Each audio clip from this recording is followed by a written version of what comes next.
आप सभी मेरे प्रियो को एक बार फिर से प्रभु यीशु मसीह के नाम में प्रेम नमस्कार। और कितनी मनोहर बात है कि हम एक बार फिर से एक साथ मिलने वाले हो सके यहाँ पे। और मैं सारी बातों के लिए अपने परमेश्वर पिता का धन्यवाद देता हूँ मेरे प्रियो, हम सबके जीवनों के लिए। हम गिनती में थोड़े तो हैं, लेकिन परमेश्वर की दृष्टि हम पर है, और इसलिए उन्होंने हमें असहाय नहीं छोड़ा। हमारी जरूरतों को मांगने से पहले दिया, वचन के मामले में। और इसलिए मैं अपने पिता का धन्यवाद देता हूँ। हमारा परमेश्वर एक परमेश्वर, ऐसा परमेश्वर है जो गॉड ऑफ रिस्टोरेशन, मुझे बात बहुत पसंद आती। रिस्टोर करने वाला परमेश्वर है, ज्यों का त्यों करने वाला परमेश्वर है। और जब इन बातों में से मैंने भी बहुत सारी बातों के लिए आशीष पाया है, और डेफिनेटली ये मतलब मैं ट्राई भी नहीं करने वाला कि उन सबको एक साथ रखने का कोशिश करूं। मैं समझता हूं ये समय होगा कि हम अपने जीवनों में इन बातों को मनन करें, जैसा हम करते हैं। जो भी बातें आपके जीवन के लिए आती है, आपके जीवन के लिए और आपको और मुझे आईना दिखाती है, उसमें हम बड़ी ईमानदारी के साथ अपने जीवन को देखें।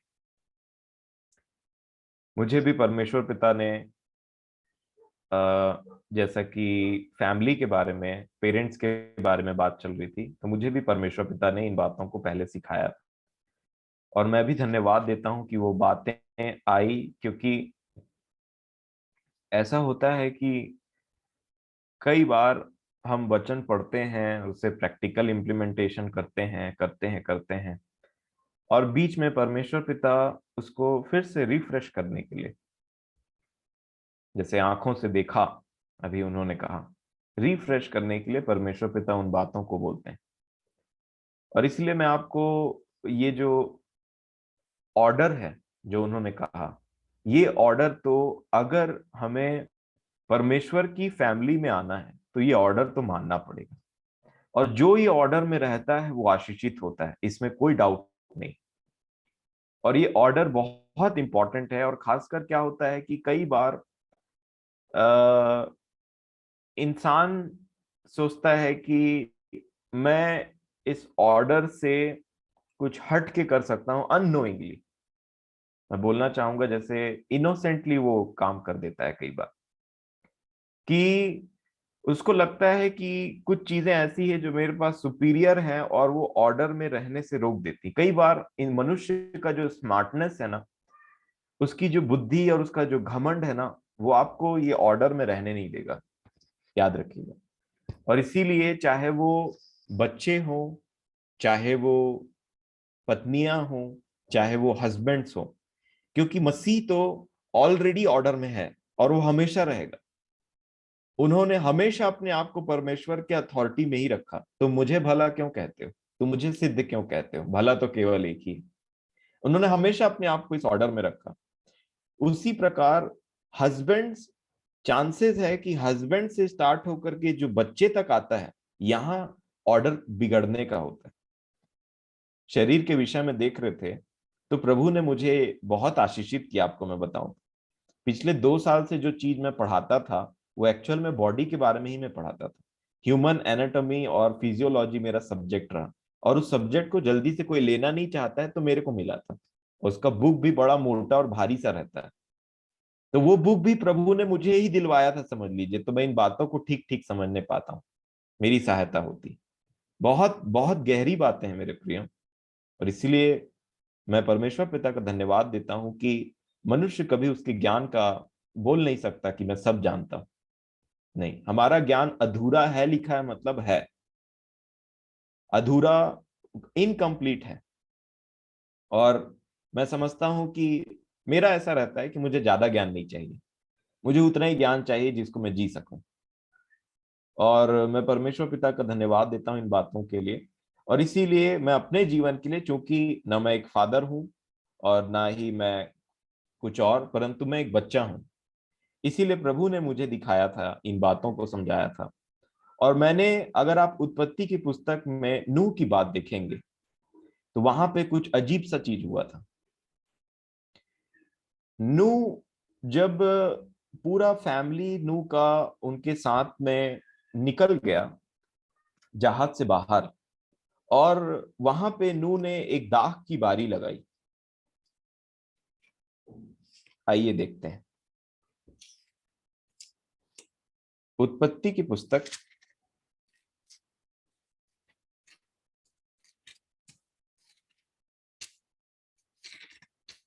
और उसका 9वां अध्याय और उसका 20 वचन। उत्पत्ति 9 और उसका 20। देखिए क्या लिखा है। हम सब जानते हैं, ऐसा मैं सोचता हूं, कि उस जल प्रलय के बाद परमेश्वर पिता ने नूह और उनकी फैमिली को सुरक्षित, मतलब लैंड तक पहुंचाया, जमीन में एंट्री दिलवाया। और उसके बाद ऐसा हुआ कि 18 से देखेंगे, 9 का 18 उत्पत्ति लिखा है, नूह के पुत्र जो जहाज में से निकले वे शेम, हाम और येपेत थे। और हाम कनान का पिता हुआ। 19 में लिखा है, नूह के 3 पुत्र यही हैं और इनका वंश सारी पृथ्वी पर फैल गया। अब इसके बाद में देखिए क्या हुआ 20 वचन से। नूह किसानी करने लगा, उसने दाख की बारी लगाई और वह दाख मधु पीकर मतवाला हुआ और अपने तंबू के भीतर नंगा हो गया। नूह ने दाख की बारी लगाई और दाख मधु पिया और उसके बाद वो मतवाला हो गया। और मतवाला होने के बाद में वो नंगा पड़ा हुआ था अपने तंबू के अंदर में। अब अगर आप इस चीज को प्रैक्टिकली सोचें तो ऐसा होता है कि कई बार जो जिस ऑर्डर में हम रहते हैं उस ऑर्डर बोलने से, मान लीजिए एक बच्चा है या चाहे वो वाइफ हो सकती है, वो ऑर्डर में है अपने हस्बैंड के। यहां पे आप देखेंगे तो नूह ने कोई बुद्धिमानी का काम नहीं किया था। अगर आप देखेंगे इसको जनरल व्यू में तो वो दाख दाख की बारी लगाई उन्होंने, दाख मधु पी करके मतवाले हो गए। धर्म के प्रचारक नूह एक बहुत ही इंपॉर्टेंट व्यक्ति जिस पर परमेश्वर की, और उसके विषय में कुछ मैं इधर उधर बोलने का मेरा हिम्मत नहीं है, लेकिन इस चीज को समझाने के लिए मैं आपको ये बात बता रहा हूं कि यहाँ पे कोई नोबल काम नहीं किया गया था नूह के द्वारा, जिसको आप बोलें कि अच्छा काम है ना। उन्होंने क्या किया, दाख की बारी लगाई और दाख की बारी लगाने के बाद उसको उसमें से दाख मधु पी करके मतवाले हो गए और नंगा अपने तंबू में पड़ा हुआ था। परंतु इन सब के बावजूद देखिए क्या हुआ 22 वचन में। तब कनान के पिता हाम इनके 3 बेटों में से एक आया, और एक का काम अलग था और 2 का काम टोटली अलग, 3 बेटों में से। तो तब कनान के पिता हाम ने अपने पिता को नंगा देखा और बाहर आकर अपने दोनों भाइयों को बतला दिया। तब शेम और येपेत दोनों ने कपड़ा लेकर अपने कंधों पे रखा और पीछे की ओर उल्टा चलकर अपने पिता के नंगे तन को ढांप दिया, और वे अपना मुख पीछे किए हुए थे, इसलिए उन्होंने अपने पिता को नंगा न देखा। जब नूह का नशा उतर गया तब उसने जान लिया कि उसके छोटे पुत्र ने उसके साथ क्या किया है, इसलिए उसने कहा, कनान शापित हो। और यहाँ पे आप देखिए अपने बच्चे को नूह ने श्राप दे डाला। तो मैं यहाँ पे, हम सब यहाँ पे ये सीख सकते हैं, खासकर जो, जैसे उन्होंने बोला वचन से द्वारा उन्होंने, परमेश्वर पिता ने हमसे बातचीत किया कि जिनके पेरेंट्स अभी जिंदा हैं, और इसीलिए अगर कभी भी हमको लगता है, मान लीजिए कि आप एक नोबल पर्सन हैं या आप परमेश्वर के वचन के को जानने वाले हैं, मानने वाले हैं, और आपको इन चीजों का ज्ञान का पता चल गया कि ये ऐसी बात करना चाहिए, ऐसी बात नहीं करना चाहिए, ऐसा अच्छा होता है, ऐसा अच्छा नहीं होता है करके। परंतु जब कभी मैं और आप देखते हैं कि मान लीजिए, खासकर जिस ऑर्डर में है, मान लीजिए बच्चे हैं और बड़ों से कुछ गलती हो गई, उनके पेरेंट्स से कुछ गलती हो गई, तो उस टाइम पीरियड में तुरंत से बात हमारा ये स्ट्राइक करता है कि ऐसा नहीं होना चाहिए था, ये सही है, ये गलत है करके। और तुरंत बहुत बार अपना व्यू देने से हम चूकते नहीं हैं। और आजकल क्या हो जाता है कि कई बार मैं कोई इसमें टिप्पणी या फिर कोई अपना एक बात नहीं रख रहा हूं कि ऐसा सही ऐसा गलत, परंतु होता क्या है जो बाइबिल ऑर्डर को डिस्टर्ब करता है। अब उसका रीजन जो फैमिली वाले हैं वो अच्छे से समझेंगे, खासकर जो फैमिली को मेंटेन करते हैं। क्या होता है, कुछ बच्चे ऐसे आउट ऑफ कंट्रोल हो जाते हैं जो ओबीडियंस और हम्बलनेस को नहीं समझ पाते अपने लाइफ में, और वो आउट ऑफ कंट्रोल होकर के कुछ ना कुछ ऐसा काम कर डालते हैं अपने पेरेंट्स के साथ में, या तो मुंह से या तो आंख से। जब आंख के बारे में हम देख रहे थे तो अनादर केवल आंख से नहीं होता है। आंख एक लीस्ट चीज है, सबसे लीस्ट चीज आंख है, कि आंख से के द्वारा अनादर की दृष्टि आंख से ही काम कर दे रहा है। तो उसने वहां पे कहने वाला ये भी आप इसको ऐसे समझिए कि अगर आंख के विषय में वो उतना बोलता है तो हाथ पैर के विषय में क्या करेगा? हाथ से अनादर और मुंह से अनादर, तो आंख को बस निकालेगा, मुंह और हाथ पैर को छोड़ देगा। और वहां पे दो ठो चिड़िया है, कौवा है और उकाब है, एक निकाल के छोड़ देगा, दूसरा खा देगा। आप सोचिए, एक निकाल रहा है और छोड़ देगा, और दूसरा आएगा खाने के लिए। ये बड़ा स्पेशल अरेंजमेंट है।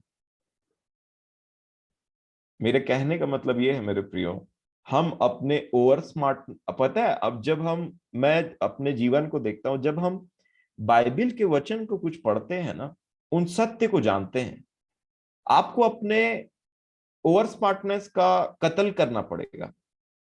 आपको अपनी बुद्धि का कत्ल करना पड़ेगा, खत्म करने पड़ेगा अपने सोच विचार को। और तब जो जो लिखा है, जैसा जैसा लिखा है, उसको अपने अनुसार ट्रिम नहीं करना है, वचन को अपने आप को उसके अनुसार ट्रिम करना है। और तब जब उसका साहुल लगाया जाएगा, तब हम उस लेवल में आएंगे। हम अपना साहुल लगाते हैं, ये सही है ये गलत है करके। और इसीलिए मैं आपसे निवेदन करूंगा, आप हाम के ये, हाँ, कनान के पिता हाम के, ये नूह के बेटे एक हाम के जीवन को हमेशा याद रखिएगा। ये एक प्रैक्टिकल इंप्लीमेंटेशन है। उनके दो बेटे शेम और येपेत, उन्होंने दूसरा एक्ट दिखाया और हाम ने दूसरा एक्ट दिखाया। हाम ने नंगेपन को देखा, नंगापन मतलब कुछ गलती, चाहे मुंह से गलती का, चाहे जीवन से गलती। और जब कभी भी हम, मतलब मैं इसको सोचता हूं तो मैंने जैसे कुछ वचन होता है ना, आपके हृदय में फिट हो जाता है, और आपका पूरा जीवन फिर, पूरे विचार जो है ना उसके द्वारा फिल्टर होकर के निकलते हैं, है ना। ये वचन ऐसा चीज लगता है मुझे।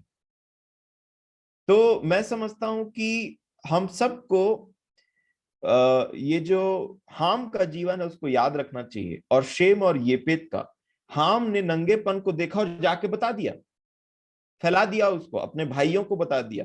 परंतु इसके दो भाई जो आए, उन्होंने यहां बुद्धिमानी दिखाया और उन्होंने उसको ढांपा। हमेशा ढांपने वाले बनिए।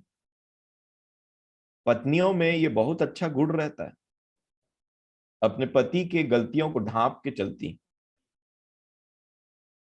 और ये बात हमको सीखना है कि किस प्रकार जो बच्चे हैं, चाहे कितनों एज के हो, मैं तो ऐसा समझता हूं, हमेशा अपने, कभी भी आप माँ बाप में कुछ देखें तो आपका ओवर स्मार्टनेस इतना ज्यादा नहीं बढ़ना चाहिए कि आप कमेंट पास कर दे वहां पे, हाँ हमको बोलते हो, और अपना देखे, ऐसा किए वैसा किए। बहुत सारा बात आते रहता है मनुष्य की बुद्धि में जो उसको नाश करने में तुला हुआ रहता है। परंतु जब हम परमेश्वर के वचन को देखते हैं ना, तो हमारा सारा ओवर स्मार्टनेस उसको साइड रखना पड़ता है, क्रूस में टंगाना पड़ता है, और अपने आप को नम्र और दीन करके सबमिट करना पड़ता है। परमेश्वर पिता, मैं ढांकने वाला बनूं, उघाड़ने वाला नहीं। और इसी प्रकार मुझे और आपको इन बातों को स्मरण रखना चाहिए, खासकर बच्चे, जब वो बच्चे बोल रहे थे तो मैं अपने आप को देख रहा था। और इसीलिए प्रभु ने मुझे जो सिखाया, मैंने आपके सामने में रख दिया इस माता पिता के विषय को लेकर के। और मैंने अपने जीवन में निर्णय लिया कि प्रभु जी, चाहे कुछ भी हो जाए, चाहे कैसी भी बात हो जाए, परंतु आप मेरी सहायता करिए कि मैं हमेशा कुछ भी, क्योंकि जैसे जैसे खासकर क्या होता है पता है, एक और वचन लिखा है, जब तेरी माता बूढ़ी हो जाए तो उसे तुच्छ ना जानना। जैसे जैसे एज होते रहता है ना, आप आप देखिए, माता पिता कुछ चीजों को भूलने लग जाते हैं और कुछ काम को उतना इफेक्टिवली नहीं कर पाते हैं जितना वो पहले करते थे। आपके शरीर में उतना ताकत है, उतना जान है, उतनी बात है, क्योंकि आपका एज अभी दूसरा है, मेरा एज अभी दूसरा है, परंतु उनका एज वैसा नहीं है। कहीं भी कुछ भी हो जाता है, खासकर जब इंसान का एज बढ़ते चला जाता है तो। और इसीलिए उतना टाइम फिर चिढ़ आता है, गुस्सा आने लग जाता है मनुष्य को। शब्दों पे ध्यान दीजिएगा थोड़ा। और फिर उसी के चलते में कुछ बातें निकल जाती है, या तो फिर कुछ फेशियल एक्सप्रेशन पास हो जाता है, या फिर थोड़ा सा ऐसे टाइप वाला भी निकल जाता है कई बार। ये सब आदर की बातें नहीं है। तो परमेश्वर पिता मेरी और आपकी सहायता करे कि जब कोई वचन हमारे पास आता है तो हम उसमें ड्वेल करें, जिए, उसमें घुस जाए, एक डुबकी मार के देखें कि कितनी बातें हमारे जीवन में ऐसी। मेरे प्रियो, आप देखिए, हर एक वचन को मानने के लिए ना क्रूस ही द्वार है। अपने आप को क्रूस में चढ़ाना ही पड़ेगा एक व्यक्ति को इन वचनों को मानने के लिए। और जब तक एक व्यक्ति क्रूस पर नहीं चढ़ाया जाएगा, तब तक मैं आपको बोलता हूं ये बातें मानी नहीं जा सकती। हमेशा हमारा ओवर स्मार्टनेस, हमारे विचार, सब चीज सामने आ जाते हैं। और इसीलिए मैं तो ये बोलता हूं कि जोजवा बन के रहना सीखिए इन बातों के लिए। हमेशा ये जो इन बातों में एक इंसान जो जोजुआ टाइप रहता है ना, जो हर बातों को समझता है और बड़े भय के साथ में चलता है, क्योंकि जोजुआ शब्द मैं क्यों बोल रहा हूं, लिखा है नाश होने वालों के लिए क्रूस की कथा मूर्खता है, फुलिशनेस है। उसको यहाँ पे इस जगत के रहने वालों को मतलब बाकी लोगों को लगेगा ये तो कितना मूर्ख टाइप का काम है, ये बोलते क्यों नहीं, ऐसा क्यों नहीं करते वैसा। ये फुलिशनेस आना ही पड़ेगा मेरे और आपके अंदर में। संसार मुझे और आपको एक बार तो बोलना ही है, कैसे गधे टाइप को यार तुम, कैसे तुम स्मार्ट नहीं हो इस सब बातों में, तुमको कोई भी बेवकूफ बना देता है। आप जो बेवकूफ बन रहे हैं ना, ऐसा है कि सारी स्मार्टनेस को छोड़ करके एक इंसान जब बेवकूफ बनता है ना, तो वो क्रूज पे जाता है। और जो इंसान ज्यादा स्मार्टनेस दिखाता है ना, वो कहीं और पहुंच जाता है इस जीवन के बाद में। इसीलिए मैं और आप इस क्रूज को उठाते हुए चले मेरे प्रियो। उसी प्रकार हम सब का कर्तव्य है कि मसीह का वचन जब हमारे सामने आता है, तो उसमें कोई, हम किसी प्रकार का अपना वर्ल्डली नॉलेज मत घुसाएं उसमें। कई बार क्या होता है, कंफर्ट करने के लिए हम ट्रिम करते हैं कुछ वचनों को। तो आप देखिएगा क्या होता है, इसका रिजल्ट पता है। कई बार जब बाइबिल का वचन बोला जाता है ना, बताया जाता है, तो अगला शॉक में पड़ जाता है, ये सच में बाइबिल में लिखा है क्या, स्थल बताया, एक बार चेक करने दो, मैं तो याद ही नहीं है मेरे को। ऐसे लग रहा है हमने पढ़ा ही नहीं, ऐसे हो जाता है। आपका मन धोखा देने लग जाएगा धीरे धीरे, अगर मैं और आप झूठी बातों से अपने आप को सजाएंगे तो, अपने मन को, अपने विचारों को। और इसीलिए मैं आपको बोलना चाहता हूं कि जब यीशु ने ये बीज बोने वाले का दृष्टांत दिया, तो उतना टाइम उन्होंने एक बात बोला जो लूका रचित सुसमाचार में वहां पे लिखा हुआ है। देखिए, लूका रचित सुसमाचार 8 अध्याय और उसका 15 वचन। जिस भूमि के बारे में उन्होंने बोला कि फल जो लाता है, जो फलवंत होता है, उनके बारे में वहां पे उन्होंने एक बात बोला। लूका 8 का 15। इंग्लिश में अगर कोई पढ़ने में मेरी सहायता कर सके तो मैं आपका आभारी हूंगा। लूका रचित सुसमाचार उसका 8 अध्याय उसका 15 वचन मैं पढ़ता हूं हिंदी में। देखिए क्या लिखा। पर अच्छी भूमि के वे हैं, कौन है, जो वचन सुनकर, हमने सुना है, हमने बहुत दिन तक वचन सुना है, अच्छी भूमि के वे हैं जो वचन सुनकर भले और उत्तम मन में संभाले रहते हैं और धीरज से फल लाते हैं। आप इसको पढ़िए तो क्या लिखा है इंग्लिश में, भला और उत्तम क्या है? But the ones that fell on the good ground are those who have being heard the word with a noble and good heart, keep it and bear fruit with patience. Noble and good heart, honest, ईमानदार। ये honest मतलब क्या होता है?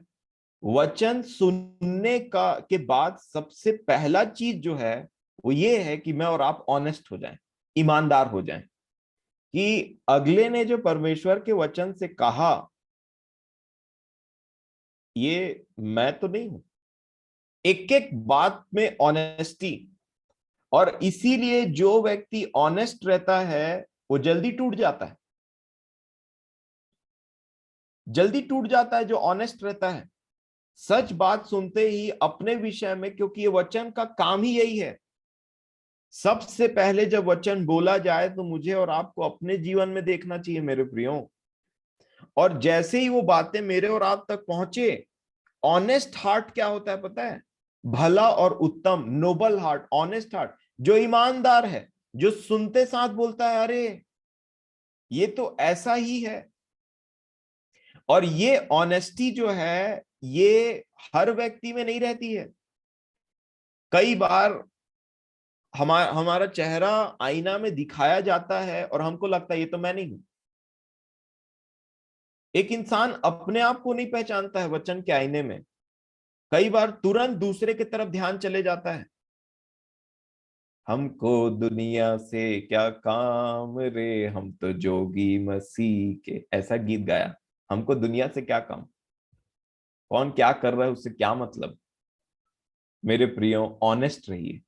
जितना honest रहेंगे ना, मैं आपको बता रहा हूं, जो सच्चा, जो जब हृदय टूटता है ना एक इंसान का, और जब वो नम्र बन जाता है ना प्रभु के सामने, अगर आपने इस चीज का स्वाद चख लिया कि जो नम्रता के साथ में प्रभु के सामने में बैठ गया और चूर चूर हो गया और सब बातों को ऑनेस्टी के साथ से, दाऊद बोलते हैं भजन संहिता 51 में, देख तू हृदय की सच्चाई से प्रसन्न होता है, हृदय की सच्चाई। और इसीलिए जब कभी भी हम उसका शब्द सुनते हैं तो सबसे पहला चीज होता है हमारा हृदय सच है कि नहीं। ये हम ही को कुछ और बना दे रहा है, बता रहा है कि तुम्हारा जीवन ऐसा नहीं। क्योंकि मैंने ये अपने आत्मिक जीवन में पाया है कि जब जब मैं अपने परमेश्वर के सामने में ऑनेस्ट होता हूं, तब तब मेरा मन उनके सामने में बार बार टूटता है।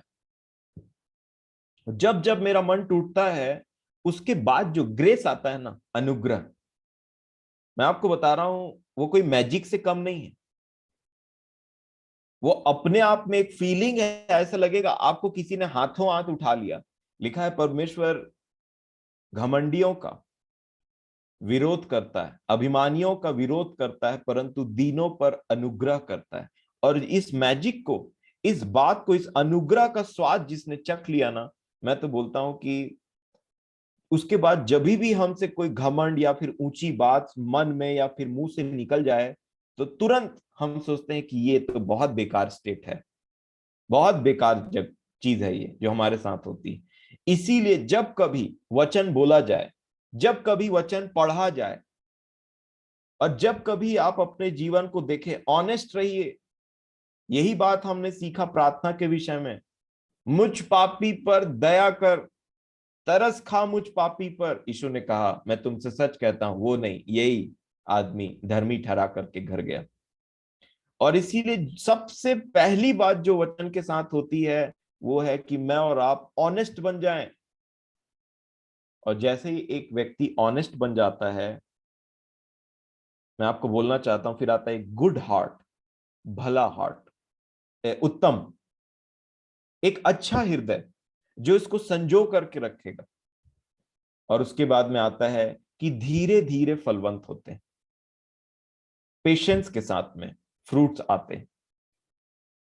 मैं आपको यही समझाना चाह रहा हूं कि जैसे जैसे हम इन वचनों को सुनते हैं, समझते हैं, जितना मैं और आप ऑनेस्ट रहेंगे ना, आप देखेंगे कि किस प्रकार से ये ऑनेस्टी आपके चारों ओर रहेगी और आपको बार बार बार बार अपना चरित्र दिखाता रहेगा। और जब तक वो चीज आपके अंदर से निकल ना जाए, तब तक ये ऑनेस्टी आपको घेरे रहे। प्रभु से मेरी ये प्रार्थना है। और जितना मैं और आप ईमानदार बनते चले जाएंगे, आप देखेंगे कि अब वो बातें, जब पहली बार ये वचन आपके पास में आया था तो आपको बहुत ज्यादा जोर से हिट हुआ था, आपका जीवन ऐसा नहीं था करके। परंतु आप अगर ऑनेस्ट रहेंगे और कुछ समय बाद जब ये दूसरी बार ये वचन आपके जीवन में या तो सुनाया जाएगा या तो फिर आप पढ़ेंगे उस वचन को, तो आप प्रभु का धन्यवाद देंगे कि उन बातों में आपने आईना पहले ही देख चुका है। सोचिए, घर आप ऑफिस जा रहे हैं और घर घर में आईना देखना भला है, कुछ चीजों को हटा लेना और ठीक करना भला है, कि जस्ट जैसे कोई बॉस होता है, उसके चेंबर से अंदर जाने से पहले पता चले आधा गेट खुल गया और अब पता चले ये तो गंदगी है, इधर शर्ट में थोड़ा सा कुछ लगा है, मुंह में यहां से थोड़ा सा कुछ लगा है, तो कैसा फील होगा। वैसे ही परमेश्वर पिता चाहते हैं कि ये बातें हमको पहले से पता चल जाए और हम मन फिरा करके इसमें आगे बढ़ जाएं और फलवंत हो। तो मैं अपने परमेश्वर पिता का इन बातों के लिए धन्यवाद देता हूं। और दुनिया क्या कर रहा है मेरे प्रियो, किसका जीवन कैसा है कैसा नहीं है, अगर आपको ऐसा लगता है तो प्रार्थना करिए और उसके बाद से वहां से हटिए। अगर आप वहां ठहर जाते हैं तो आपका जीवन भी ठहर जाएगा और उसके बाद में बहुत सारी बातें आपके दिमाग में ऐसे चलने लग जाएंगी जो एक्चुअल में आप भली भांति दौड़ते रहेंगे पर अचानक से स्टॉप हो जाएगा। मुझे प्रभु यीशु मसीह की एक बात याद आती है जो प्रभु ने मुझे इन दिनों बीते दिनों समझाया था। आप यूहन्ना रचित यीशु का एटीट्यूड देखिए थोड़ा एक चीज के विषय में। यूहन्ना रचित सुसमाचार, यूहन्ना रचित सुसमाचार उसका 12 अध्याय और 47 वचन। इस वचन ने मेरी बहुत हेल्प की कि जब भी जो वचन हमारे पास आता है, कई बार हमारा एक्साइटमेंट थोड़ा बढ़ जाता है कि अगला भी इस वचन को माने, कैसे भी माने, ऐसे जिए जैसे हम प्रभु में आगे बढ़ रहे हैं, अगला भी जिए, ऐसा करे वैसा करे। ये बोझ अच्छी बात है, परंतु कई बार ये ओवर लिमिट जब हो जाता है ना, तो हम कुछ कुछ कमेंट पास करने लग जाते हैं और कुछ कुछ बातों को बोलने लग जाते हैं अगले के विषय में। जब मैं इस वचन को पढ़ रहा था तो मैंने यीशु के विषय में उनका एक एटीट्यूड देखा, उनका एक स्वभाव देखा, जो उनकी मेंटेलिटी वो रखते थे। देखिए क्या लिखा है यूहन्ना 12 के 47 में 47 में। वो बोलते हैं कि यदि कोई मेरी बातें सुनकर न माने तो मैं उसे दोषी नहीं ठहराता। देखिए ये यीशु शरीर में होकर के बात बोल रहे हैं, यही न्याय है एक्चुअल में, यही जज है, यही वो क्या बोलते हैं एडवोकेट है और यही जज है। ये बड़े गजब की बात है ना। प्रभु यीशु ही एडवोकेट है, वही निर्दोष ठहराता है और उसी के द्वारा परमेश्वर लास्ट में जज भी करेगा। तो एडवोकेट भी वही है और जज भी यही है। और ये क्या बोल रहे हैं देखिए 47 में, यदि कोई मेरी बातें सुनकर ना माने तो मैं उसे दोषी नहीं ठहराता, क्योंकि मैं जगत को दोषी ठहराने के लिए नहीं परंतु जगत का उद्धार करने के लिए आया हूं। 48 वचन में लिखा है, जो मुझे तुच्छ जानता है और मेरी बातें ग्रहण नहीं करता है उसको दोषी ठहराने वाला तो एक है, अर्थात जो वचन मैंने कहा है वही पिछले दिन में उसे दोषी ठहराएगा। इस वचन पे आप जरा मनन करिएगा।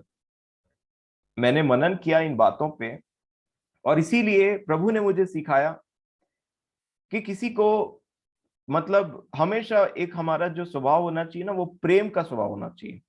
हमारा हमेशा जो अपबिल्डिंग वाला स्वभाव होना चाहिए ना, वो अच्छा रहता है। कई बार मुंह से कुछ निकल जाता है, जैसे हम मूसा के बारे में देख रहे थे पिछले दिनों, और वो गड़बड़ी में डाल देता है हमको। इसीलिए हम अपने जीवन को जांचते रहें। न्याय सिंहासन के टाइम में परमेश्वर अपने पुत्र के द्वारा संसार के सारे लोगों का न्याय करेगा। और इसी बात से मैं आप सभी को एनकरेज करना चाहता हूं कि ऑनेस्ट रहिए, ईमानदार रहिए, और उसके सामने में दीन बनिए। अगर आपको पता चलता है कि ये बातें मेरे जीवन में ऐसी है, तो आपका हृदय टूट जाना चाहिए। और इसी दीनता के साथ में जब आप अप्रोच करेंगे, आप देखेंगे कि उसने आपको उठाया है, क्योंकि वो हमेशा दीन और दरिद्रों की पुकारनाओं को सुनता है। हमेशा एक व्यक्ति जब टूट करके उसको पुकार दे, तो वो रेजिस्ट नहीं कर पाता है। हमारा परमेश्वर ऐसा है, वो तुरंत उसकी सहायता के लिए पहुंच जाता है। आप नहीं सोच पाएंगे वो कितना जल्दी आपको माफ कर सकता है, परंतु एक्चुअल में उसके माफ करने का स्पीड बहुत तेज है। बहुत जल्दी वो माफ करता है। और आप चाहे कहीं भी किसी दशा में भी पड़े हो, आप पुकार देंगे, इन वचनों को सुनने के बाद में आप देखेंगे आपके जीवन में जस्ट उतने ही टाइम से एक अलग सी शांति आएगी मेरे प्रियो, अलग सी शांति आएगी। और वो आपको हेल्प करेगा आपके मसीही जीवन में आगे बढ़ने के लिए। और इसीलिए मैं आपसे निवेदन करूंगा कि अपने आप को उसके हाथों में सौंप दीजिए, दीन बन जाइए, और वो मुझे और आपको लिफ्ट करेगा। और ये हम मसीही जीवन जीना फिर हमारे लिए एक उत्साह का कारण बन जाएगा। मैंने अपने जीवन में इन बातों को पाया है। जब कभी भी मैं और आप टूटते हैं, उसके सामने में वो लिफ्ट करने के लिए आता है। आप देखिए, चाहे कितने गहराइयों में भी, हम योना की नबी की पुस्तक में हम देखते हैं कि वो व्यक्ति समुद्र के कितने अंदर मछली के पेट में, मैं समझता हूं ये वन ऑफ द डीपेस्ट जगह है ना इस पूरे पृथ्वी में, कि समुद्र बोलने से ऑलरेडी अंदर उसका था के बारे में बहुत चलता है ना, कि बहुत हाइट रहता है, डेप्थ उसका बहुत ज्यादा रहता है। उस डेप्थ के अंदर मछली के पेट में योना पड़ा हुआ है। परंतु जब उसने मन फिरा करके अपनी गलती स्वीकार करके एक बार चिल्ला दिया, प्रार्थना कर दिया, तो देखिए, अभी बात चल रहा था स्वर्ग में जाने का, सबसे ऊंचे स्वर्ग में जाने का। तो आप देखिए परमेश्वर है कहां और योना कितने डेप्थ में है। परंतु जब इसने चिल्लाया, इसने पुकारा, इसने प्रार्थना किया, तो सोचिए वो कनेक्शन जो तुरंत कनेक्ट हुआ इतने ऊंचे पर, कनेक्ट भी हो गया, चला भी गया, और उत्तर वापस भी आ गया, और तुरंत छुटकारा मिल गया। ये इतना फास्ट नेटवर्क सिस्टम है, इतना फास्ट नेटवर्क। आप सोचिए मनुष्य ने अभी क्या टेक्नोलॉजी बनाया है। अभी मैं आपको यहाँ पे फोन करूंगा, तो विद इन 10 सेकेंड आपके पास रिंग बजने लग जाएगा, और विद इन 10 to 12 सेकेंड हमारी बात हो सकती है। इतना जल्दी तो मनुष्य का काम है, तो परमेश्वर ने अपने लोगों के लिए क्या करके रखा है? लाइटनिंग फास्ट है ये। बस अपने टूटना पड़ेगा, परमेश्वर के सामने में झुकना पड़ेगा, और ओवर स्मार्टनेस को तो फेंक दीजिए, भूल जाइए कि आप कभी वैसे थे। भूल जाइए उन ज्ञान और उन सजेशंस और सब चीजों के बारे में। हाँ, नम्रता के साथ में कुछ बात रखी जा सकती है। कई बार सब लोगों को सजेशंस का जरूरत पड़ता है, क्योंकि राजाओं को सजेशंस का जरूरत पड़ता है। सम्मति से तो राजा की राजगद्दी स्थिर रहती है। तो प्रभु मेरी और आपकी सहायता करें इन बातों में, और मुझे और आप सभी को ऑनेस्ट बनाए, और अपने साथ में हमेशा जुड़े रहें। आमीन।